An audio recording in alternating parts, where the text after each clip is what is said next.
Arik Gilbert is working out again. Looks like he's going to rejoin the team and play for the Georgia Bulldogs in 2022. That's at least what it looks like right now.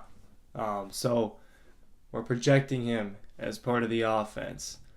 But what does a Georgia offense, and more specifically wide receiver tight end room, look like with Arik Gilbert thrown into the mix? Something we thought we were going to get in 2021, but unfortunately we didn't get to see that, and unfortunate for Arik Gilbert, didn't get to play.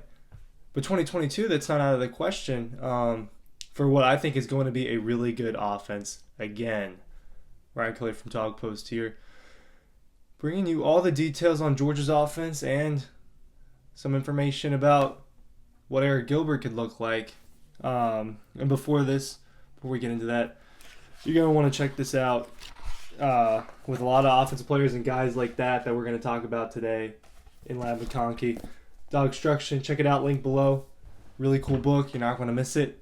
Selling it throughout the spring. You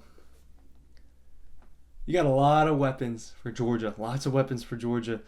And yeah, you miss George Pickens and you miss Jermaine Burton, right? Those were blows. We were pretty sure George Pickens was going to go to the draft. That was assumed.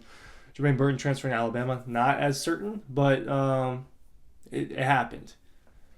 And so you got, it looks like number one receiver is going to be A.D. Mitchell. Trust him. I mean, the dude performed this year. He showed up in big moments. He showed that he's a big playmaker. A guy that you got to put some trust into. And then Karis Jackson, Lab McConkey, Rosemary Jackson, Dominique Blaylock, the experience, the versatility. All that's led by Brock Bowers.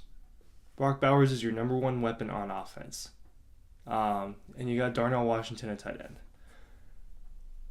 When you recruit like this, there's like it's like never ending the weapons that you have. It's never ending.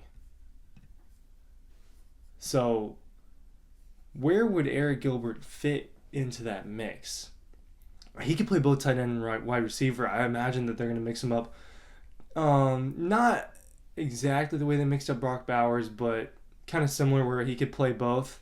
I think they're going to try to get him involved in a lot of ways. I think the slot is definitely a place that I think he's going to rotate with Karis Jackson a little bit. He's a game breaker. This is a guy that really, really good.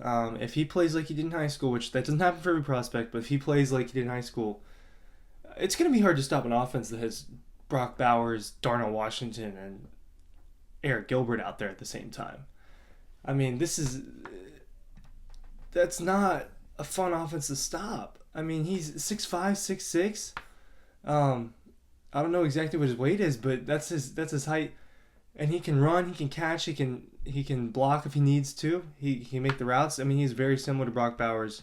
He's a guy that can make those plays, and he makes Georgia very difficult to guard because you best defenders. Oh well, you got to put one of your best defenders on Brock Bowers, but then you got guys like Darnell Washington and Arik Gilbert out there, A.D. Mitchell on the edge, Kenny McIntosh back there.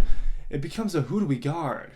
Stetson Bennett's gonna have all these weapons, and it's gonna turn into we don't know who we should guard on Georgia's offense. Well, Arik Gilbert's gonna be one of those guys you have to guard. If he plays the way that we think he can play, Arik Gilbert is going to be an issue for opposing defenses. The way that Brock Bowers was, the way that a lot of the Georgia players are and can be, put it all into one, and it becomes a very dynamic offense. When we projected last year's offense, we were projecting George Pickens, Jermaine Burton, Arik Gilbert, and Darnell Washington. Well, this time we're projecting Brock Bowers, Arik Gilbert, A.D. Mitchell, Darnell Washington, Lab McConkey, a guy I didn't even name.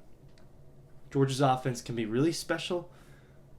There's a lot of different... The thing is that they all do something a little bit different, which makes it almost impossible to guard, and they can all do a little bit of everything. Very, very deep weapon room. I'm not even naming Arian Smith, Jackson Meeks, other guys that have barely played. Arian Smith is the fastest player on Georgia's football team, one of the fastest players in the country. If he comes back healthy, we saw what he can do with that game-breaking speed.